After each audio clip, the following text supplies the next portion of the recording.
What is going on YouTube? Welcome in, I am LuboATM and welcome to our quick review and first impressions of the Trickster. Now he's been introduced to the game. I've been playing him for the last couple of days and been really enjoying it, so I thought I'd throw a video together, just give some of my thoughts and views, suggestions for his best builds, and then just kind of look at his perks and some fun things you can do there.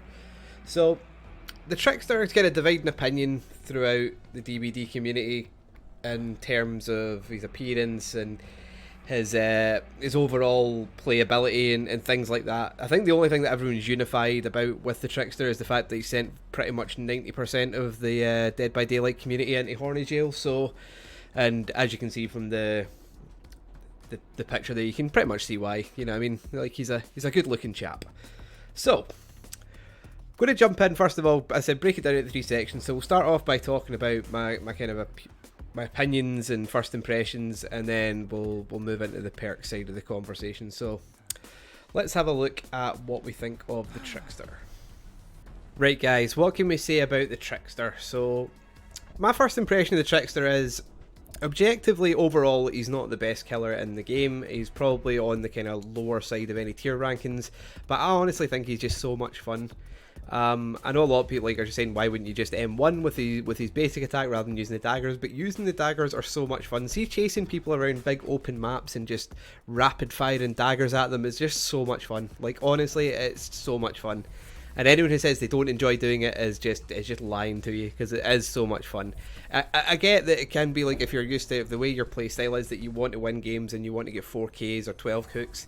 This killer probably isn't going to be for you. This is probably going to be for the people who are just going to want to play, have a good time doing it, and don't really care about what the outcome of the match is going to be. A bit like myself, like I could walk out with 0Ks or 4Ks and it doesn't really change much for me as long as I have fun doing it. That's the main thing. So that's my first impression. I really enjoy him. I've been playing him the last couple of days, and really enjoyed my time doing it. You know what I mean? I think he's a really fun killer, if nothing else. So let's look at him like realistically and logistically in terms of his power, his strengths, and his weaknesses. So, on paper, the idea of the Trickster is a really good idea. You've got these rapid fire knives that you can throw in quick successions to cause changes in health states. I know a lot of people have said it's likened to a cross between like the Huntress's projectiles and the Plague's vomit for the building up of the health states. But in reality, it doesn't work. It doesn't work well. It doesn't translate well to in-game. There's a lot of problems with it. That the amount of knives it takes compared to the amount of knives you throw to cause a health state change seems like a lot. The fact that there's regression on the knife or the laceration damage is bad, because you're not, like, the amount of time you need to commit to a chase to use your knives, 90% of the time they'll start regressing before you can cause the health state change. The fact that he's 4.4 movement speed means he's relatively weak in chase, but doesn't have the kind of the power to fall back on like a Huntress or a Death Slinger or someone like that. So being weak in chase is bad. The recoil is my worst thing. Like, that's my most hated thing about it, is I don't understand why throwing knives have recoil. It's not a gun. If I was to throw a knife right now, I wouldn't automatically end my hand above my head, because, you know, I don't know why that's there in the first place. So realistically, it doesn't work. It's not a good killer. As I said at the kind of beginning of this section, if they were doing a tier list, it would probably end up being on the kind of bottom end,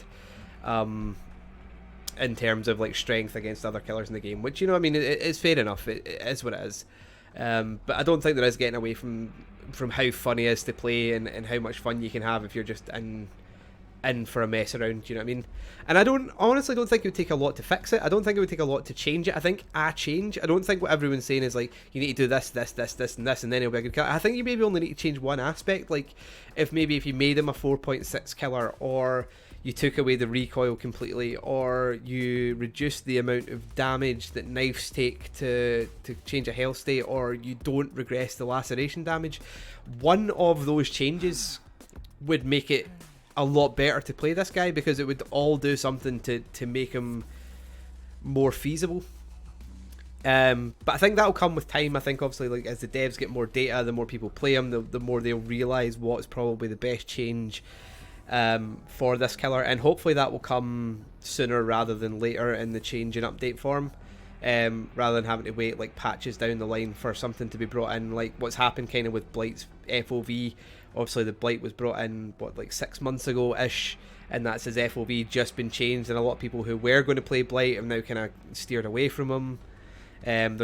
From playing as Survivor, you don't come up against many Blights, for example, and I really don't want that to happen to the Trickster, because I think he is a really cool character. I think his aesthetic is cool.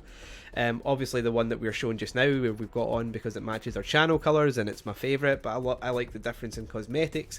I think it just is, it's a different feel for a killer. I like things to be different, and I like the aesthetic, and I think it's cool. So yeah, that's my initial first impressions and review, if you will, of the killer and his playstyle. So let's take a jump in and have a look at what his potentially his best builds are. Best builds for the Trickster. So I've not narrowed this down to one specific build. Like, I know a lot of people will put these videos up and be like, this is the best build and this is the build you should always run regardless of what's happening in the world. You always run this build because this is what's going to get you the best results. I think you can break it down pretty much into three builds for the Trickster. I think you can go like, first build, which is going up the screen just now, is go majorly cautious. So like regression, gen defender, slow down build. So, you know what I mean, you've got the standard Tinkerer, Surveillance, Ruin, Undying. Try and make the game go as long as humanly possible to make up for the fact that it's going to take you a long time to down people. You could swap some of them out we've got there for like Sloppy Butcher, Thanatophobia, Surge. Basically things that's going to... You're giving up on all your tracking perks basically to make sure that you can slow the game down as much as humanly possible to try and buy you more time to get downs. That's like one build you can do. The second build, which will be going up as well, is just go super aggressive. So you see some people run these builds on like Nurse and Huntress where they have virtually no regression builds and they just rely on just chase perks or tracking perks. So you could do the same thing, like what I've got up there: Whispers, Enduring, Brutal, and Barbecue, for example, just to go through it and basically just go, right, okay, well, I'm just going to hard commit to every chase, and if I get, I'm just going to eat pallet stuns and I'm going to break everything that I touch and just go that way. You're probably not going to get a lot of kills that way, right enough, but it'll be fun because obviously you'll be using your daggers and you'll be getting a lot of chase points. You can swap some of that stuff out, like there I've got like Haunted Grounds because obviously you could get like the exposed status effect, things like that. Nurses Calling, so you can see auras of people healing, especially if you've caused a health state with daggers and moved on to a different chase, like things like that, you know what I mean? Just go super aggressive, don't worry about slowing the game down, just go out and be like, well, I'm just going to hard commit to everything that I do, but just be aware you're probably not going to get many kills if you take that sort of approach. And the final one, which I don't really want to advocate, but I think is actually going to be a really big thing for this killer, is the end game build. Because of how slow he is, the kind of the lack of mobility, and the kind of the lack of damage he's nice to, the likelihood of multiple people reaching the end game is going to be a thing. So if you can prioritize getting a hook on everyone at least once, then you can just run this end game build of No Way Out, No Ed, Blood Warden, and Rancor. You could swap it out for Remember Me or Bitter Murmurs, so you can see after the last gen's gone what door they're going to. Basically just do that, get everyone exposed, down people, and try and get your kills that way. Unfortunately, I think that probably will be a pretty prominent build on the Trickster, especially with his new perk coming out. And that's just going in with basic, have fun during the game while you're playing it, expect to get dumpstered, and then just look to make up your kills in the end game, basically. I wouldn't advocate that one. I would say that that's probably not the best. People are going to do it, you know what I mean? It's going to happen, but that is realistically going to be one of the best builds for the Trickster. Now the final section I'm going to look at, guys, is just some fun stuff you can do with some of the Trickster's perks. So up on the screen now I've just stuck up a wee graphic that I made with a build centered around all of the Trickster's teachables. These aren't obviously necessarily ones you would need to play on the Trickster, it's just ones you can use on other killers. I actually think all of these builds, other than the last one which we've already covered, would be better on other killers. So like looking at the Starstruck build there, so I've got like Starstruck, Agitation, Distressing, and Mad Grit. The basic plan for this is it's a meme build to make your terror radius as big as possible when you pick someone up, so that you can get the most amount of people exposed.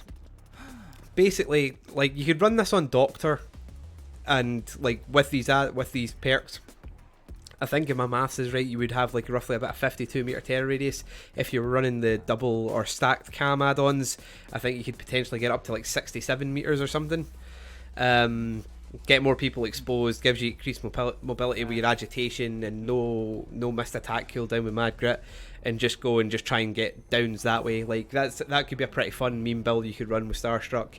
Hex crowd control, I've kind of built it round like an anti-swift build. So if you're coming against survivor friends and you load into a lobby and you see like 3 flashlights or whatever, throw on crowd control, throw on agitation, blood favor, and lightborn. With the plan is if you down someone, you're going to block all the pallets and windows. You're going to basically be protected against flashlights. And again, with agitation, you can just zoom around and hopefully try and get some quick hits before you get the hooks in. Again, another fun meme build if you come up in that sort of lobby. And then obviously we've covered the No Way Out build, which is the exact same as the one for the Trickster's best builds, which is just basically build it around the end game.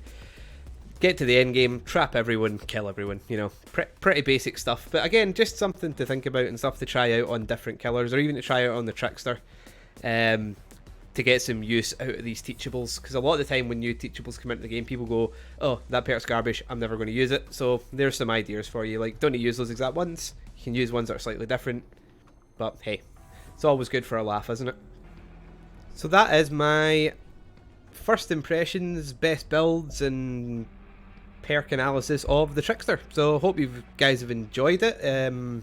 I'll probably do this when every new killer comes out, and just kind of just do all Dead by Daylight content creators do, and look at the new characters as and when they appear.